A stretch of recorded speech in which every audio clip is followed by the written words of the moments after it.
Hello and welcome to Let's Talk Diz, a show that gives you everything you need to know to help make your Disney vacation as magical as can be in just about 20 minutes. I'm your host, Jeff Coviello. With me each week is Disney Master Sandy from Easy Diz by Instant Impressions Travel Services. Sandy, how you doing this week?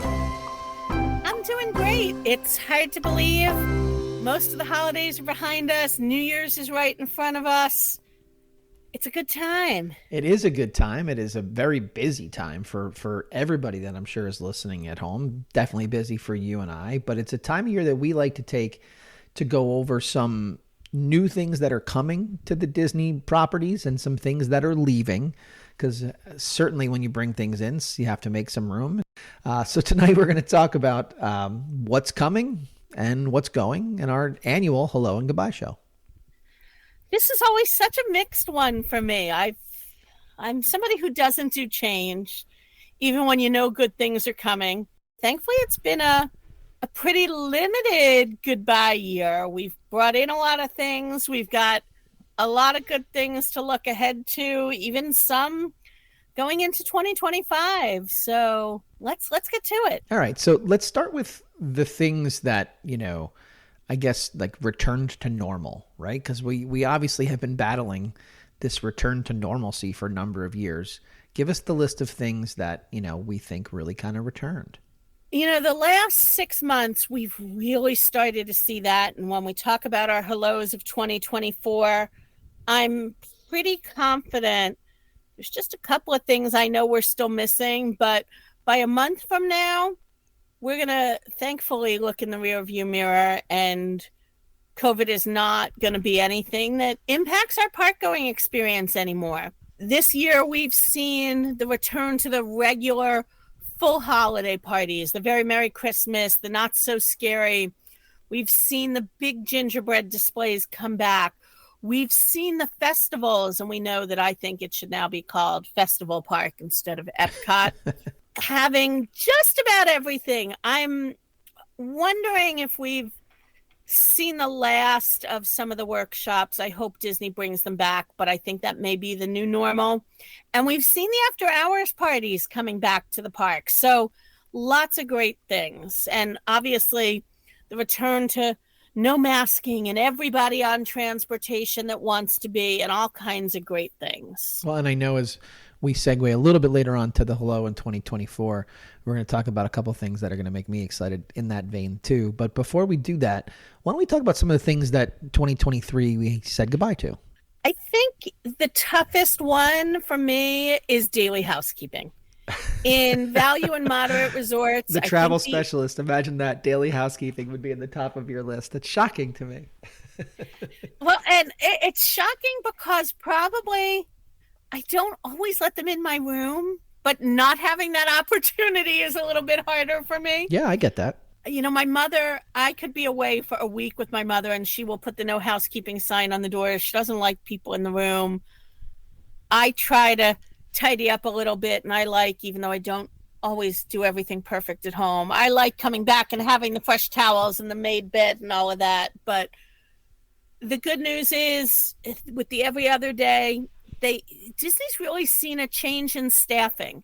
So the every other day allows the staff to accomplish what they can do correctly instead of feeling like they're rushing through things. So I don't think we're going to see that come back. There are also going to be people, the value resorts were giving you gift cards for a while if you waived all those extra days of housekeeping, and that is now a long gone item. But I think probably I'll call it the most controversial of goodbyes in 2023 on both coasts is Splash Mountain. Yeah, I agree. I'm very excited.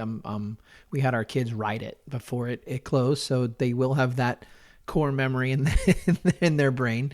But that's one of those things that makes way to new. We know we're getting a visit to the Bayou that's coming down the pike, but to say goodbye to something that is that iconic, it's in the mountain range. It's a difficult one. Resort wise, we also said goodbye to the cabins at Fort Wilderness. And shocking to me, we said goodbye to the Galactic Star Cruiser. Yeah, that happened. Like, we barely knew the Galactic Star Cruiser. It was in and it was out very, very quickly. I wish I had a Galactic Star Cruiser update on our hello list. I'm going to hold out for next year's D23 convention and hope that there's an announcement of the great repurposing of that resort, because I don't think we've seen the last of it. It's just temporarily gone. What else did we say goodbye to in 23? Adventures by Disney always says goodbye to a couple of adventures. And this year, a tough one that we've had to say goodbye to is Antarctica. And they've also sunsetted the Spain adventure. Well, and I know that Adventures is really your jam. We've got a couple of adventure shows, so we'll put the links in the show notes to some of those things in case you need to go and hear that. But we said goodbye to a couple things. There's a list here. Let's start rattling them off of the things that we said hello to. We've done shows on pretty much everything that you see here. So give us the rundown very, very quickly of the things that we said hello to in 23. I think the most important one is a really new one. It is the Walt statue in Epcot. Yep. And we did just touch on that in our show where we said hello to Luminous, the new Epcot nighttime experience. We said hello to 3 new attractions, 2 of them being big thrill rides, virtual queue rides, Tron's, Guardians of the Galaxy Galactic Rewind, and then, of course, in the true vein of Epcot with that edutainment, the Moana Journey of Water. Food-wise, we've said hello to the new Roundup Rodeo in Hollywood Studios. And brand new this week, so we haven't even done a show on it yet, the new Summer House in Disney Springs. Mm-hmm. I hesitate to say the next one because people are probably either applauding or throwing things at whatever device they're listening on at the moment. The incredibly new, controversial Jollywood Nights. Poor Jollywood Nights. It can't seem to catch a break. As those of you who are regular listeners heard my review, I enjoyed it. I felt it had room for improvement, but new things always have room for improvement. There were not a lot of nights of it this season, and pretty uncharacteristically and poor luck, it was rained out the other night. I can't even tell you the last time I saw that. We've had Halloween parties and Christmas parties that go forward in major deluge and people are unhappy and they ask for a refund. But it was pretty shocking when we get what they call D-mail, Disney email. My D-mail saying tonight's Hollywood Nights will be canceled and everybody will be issued a refund due to the torrential rains in Florida. Also a little on the controversial side, the new Disney Wish. A great cruise ship, but those who don't do change are jumping on the old ones. Those who are looking for new and exciting things are enjoying having a new ship to be on, new restaurants. Also for Disney Cruise Line, 2 other big things that we got to say hello to this year. Just earlier this month, the opening of a second home port. And just to clarify what that means, because Disney sails from a lot of different ports around the world, but sometimes they're there for as little as 2 to 6 weeks. So they're in a port that either is owned by the Port Authority or shared with another cruise line, and they put a lot of banners up, and their team that comes in to do those makeovers works really hard, but it's not theirs. It doesn't have all the iconic things that we're used to in Port Canaveral. Fort Lauderdale is a new home port. They spent millions refurbishing that building there, and it's got Disney artwork from the minute that you touch the sidewalk all the way through the port. So a fun new thing. And over the course of the year and extending into 2024, we've seen the ship start to embrace the Magic Band technology. And while I don't always push clients to get it in Walt Disney World, depending whether you're going to be using Genie or how you're going to use the system, on the ship, I love having a Magic Band because I'm not carrying a backpack in my purse and all the things that you'll find me with in the park. I am very happy to just have it all on my wrist on the ship. So good things for Disney Cruise Line came in 2023. All right, so we're about our halfway point of our show today, and now we're about to talk about the things that we're looking forward to saying hello to in 2024. There are a number of these things that we've, to be perfectly honest, have talked about for a long time. So let's break them down, with as much brevity or as much detail as we need to based on the particular aspect. And I think many of these where we normally say hello and we share new things, I'm going to say welcome back. Yeah, heck yeah. Park hopping whenever you want. January 9th, welcome back. We've absolutely missed you greatly. Big time, big time. With a few exceptions, I don't know that in a way this should kind of be a goodbye, but so long park reservations. Hello, getting up and going where you want for date-based tickets. Yep. So those are tickets that are part of a Walt Disney World or vacation package or specific date tickets. You're still going to need park reservations if you're a pass holder, if you're on military or other special non-dated tickets. But for the most part, get up and go where you want, stay as long as you want, hop when you want. It's freeing. So it's freeing. I see a lot of Core Park challenges coming in January. Yeah, it's terrific. I'm excited for it. Thankfully, welcome back, Disney Dining Plan. Yeah, and we had talked about that for a while as well. I am so excited it is back. I've talked many, many times about the dining plan. I love the convenience. I love the prepaid aspect. And everybody laughs when I say this, but my family loves that they get to eat and drink what they want. Yeah, that's cool. I am not a spend for milkshakes and dessert person. It kills me to spend $10, $12, $14 on a piece of cake or on the milkshake with their dinner. But when it's included in the meal plan, that makes it vacation and everybody's happy.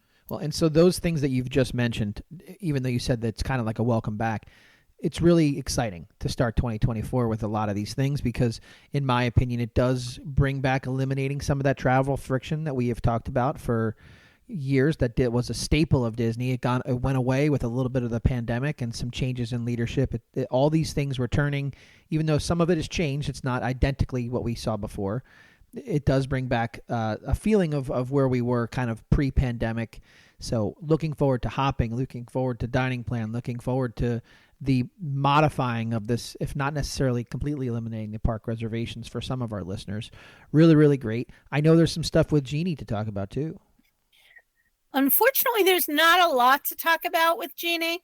We're going to have an episode, hopefully at some point in January. We are told that changes are coming in 2024 for Genie, and there will be an advanced reservation component. I have nothing more to share than that, but they have heard us. They have heard all of you. This getting on your phone first thing at 7 a.m. every day is a killer. Not great. Yeah, not great. So again, putting all those things into place, I think for first timers, some of these things were overwhelming, but they were kind of what you knew. For those listening who go regularly, semi-regularly, you want that flexibility. You may not need an entire day in a park because maybe you're only there for a weekend and you're hitting all your favorites. And so that flexibility with Genie, with hopping, with the lack of park reservations is just so important to those of us who are Disney-philes, those of us that are regulars. So rising from the ashes of Aloha, the spirit of Aloha, we're finally going to see the Villas of Polynesian, correct? We are. And now there are some villas that are between the Great Ceremonial House and the Transportation Ticket Center. But if you've been on the monorail in the last year, there is that massive new structure that you have seen going up between the Polynesian and the Wedding Pavilion before you get to the Grand Floridian. Yep. And that is the new Polynesian Villas building. It will have its own pool. It will have some additional dining. What it won't have is its own monorail station. Right. So you're probably seeing, if you're on different Facebook groups and different listening to other podcasters, traders, you're probably hearing all these guesses about are people going to be able to still get on the monorail? Here's my word. Yes, they're still going to get on the monorail. Are the cars going to be a little tighter? Maybe. Did we wonder why after almost 50 years, they finally made it so that you can walk? They completed that walking path from the Grand Floridian to the Magic Kingdom.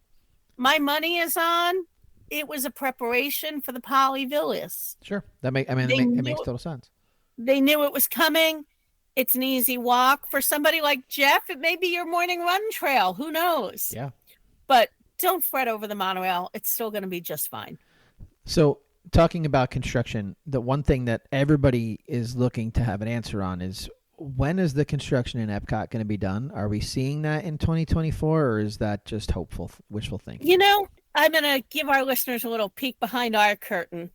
We don't script our show. We work off of a very, very loose bullet point list of topics to hit in a show. And I carefully crafted my words on this next one, and I typed them and changed them multiple times because I put completion of Epcot, all the walls down. And as I did that, I heard Walt's voice saying, it will never be complete. Correct, there will always be change. But I would like to see the walls go down. That would be so bad. I think we're going to see the rest of the walls come down in Epcot. I wouldn't be shocked to see some new walls go up. There are other spots where I think we're going to see some changes coming, but again, that's a lot of speculation by me. But they are supposed to be completing all the phases. They just opened Moana about 2 months ago. They opened the nature section. I'm excited for them to finish the festival center.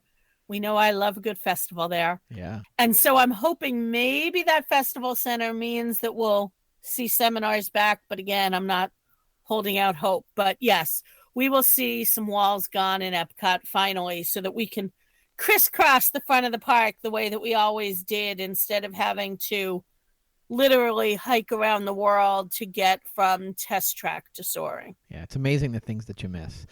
Yeah. We've got two more over at the Magic Kingdom before we go, across the continent to talk about some Disneyland and then some cruise lines. So we've got some things over in the Magic Kingdom. We made mention of the fact that we were getting the Bayou coming with Splash Mountain, but there's something else that's and the Bayou really will be on both coasts. Yes, so that's going to be a change we're going to see on both coasts. And like other things that we've seen on both coasts, they're not going to open at the exact same time. Of course not. And while they will be very similar, we will see some little changes.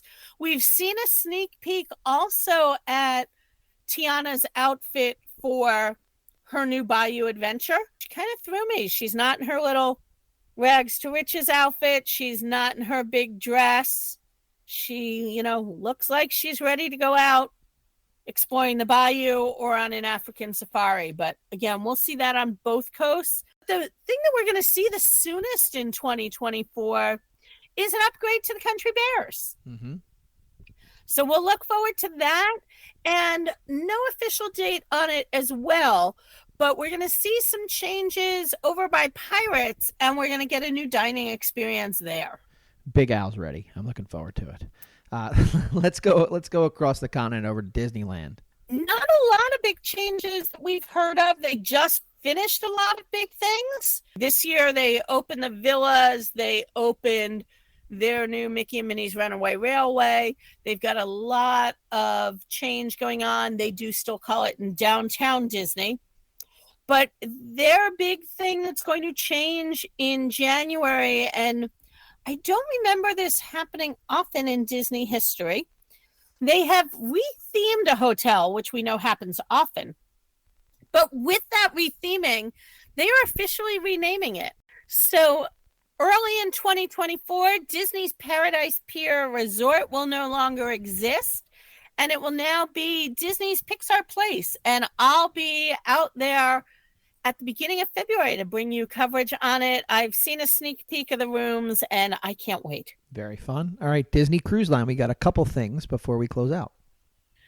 big one that I'm excited for, and we know how the Imagineers love those long names. This one is no exception. Lookout K at Lighthouse Point. Yeah, it just rolls off the tongue. As Disney expands their fleet, and we know the private island is everybody's favorite stop, we're going to have that second island now. So I think we're going to see some more double dipping. We know, though, that we've also got a lot of ships going out of Florida. Again, we talked about that second home port. So in June, we'll see Lighthouse Point open. And of course, I will be on board to cover that for you. And just squeaking by, as long as it stays on schedule, the very end of 2024 will bring us the brand new Disney Treasure. Anything from the Adventures by Disney group? We have a couple of new adventures going out in 2024. Most notably, they obviously love to work around their shows. So Columbia is a great new adventure. And early 2024 is when we start to hear about all of the other new adventures coming. So lots of good things ahead for them. All right, let's give before we say goodnight, let's give a quick long-term forecast. Anything that we know that's been announced 2025? As I said earlier, we were saying goodbye to the cabins at Fort Wilderness. There's been a lot of different talk about Fort Wilderness. I think it was last year's Hello and Goodbye show that we very sadly said goodbye to River Country at Fort Wilderness. Even though it hasn't been used in years, Yeah. They officially demoed it. Yep, we officially said goodbye, sure. And then they decided not to use it. Right. Killer. Mm-hmm. But they are getting rid of all of the cabins at Fort Wilderness and replacing them with new cabins that will be part of the Disney Vacation Club. The Disney Vacation Club, our old friend. You know, anytime we talk about the Disney Vacation Club, we talk about our friends over at DVC News. So for more information on what's upcoming, check out dvcnews.com, because for more than a decade, DVC News has provided the latest news and information regarding the Disney Vacation Club timeshare program and its member resorts. Visit them at dvcnews.com, where you can sign up for their email newsletter, or look for them at facebook.com/DVC News or twitter.com/DVC News. That'll be fun for us as a family. We are Disney Vacation Club owners. We were talking about the other day. I'm sure it'll become a new place that our kids want to stay. So it's fun. It's always a good time over there, especially if your park to resort ratio flips towards the resort side. The fort has a lot of great activities to be enjoyed. All right, what haven't we covered tonight? I know that there's something that I've been getting a lot of emails about that you have here on our list to discuss, which is exciting, but I don't know that it's an immediate exciting. It's not immediate exciting. It may not even apply to a majority of our listeners. But Disney has a division that's relatively new called Story Living by Disney. And that is kind of a reimagined version of Celebration, that community that Walt thought of where you would live, work, and play all together. Right. They opened their first one this past year out in the Greater Palm Springs area, Cotino, and they have just announced, with no official build date, Asteria, which is going to be just outside of Raleigh, North Carolina. So for somebody like me, Raleigh-Durham, great airport, lots of easy access to many places. The unique thing about these communities, besides being Disney, they obviously will employ a lot of cast. That's who's going to be working at your pool and in your clubhouse and doing all kinds of things for you.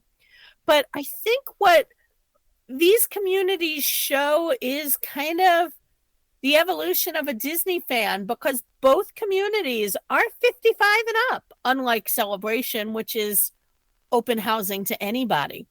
So it'll be interesting as we see them on this coast and how Katina progresses. I might have to just go take a look. Yeah. Listen, it's always a fun time to do these shows, to say hello. Not always so happy to say goodbye, but I appreciate your expertise. I appreciate everything you give us year after year. It's been a great ride this year, and I hope you have a great holiday season, and we will speak to you next year. Hope it's a magical 2024 for you and all of our listeners. And that's a wrap this week on Let's Talk Dis. If anyone you know could benefit from this or any show, please share, have them like and subscribe. And don't forget to reach out to the folks at Easy Dis by Instant Impressions Travel Services for any Disney destination planning. Make it a great week, and as always, keep making memories.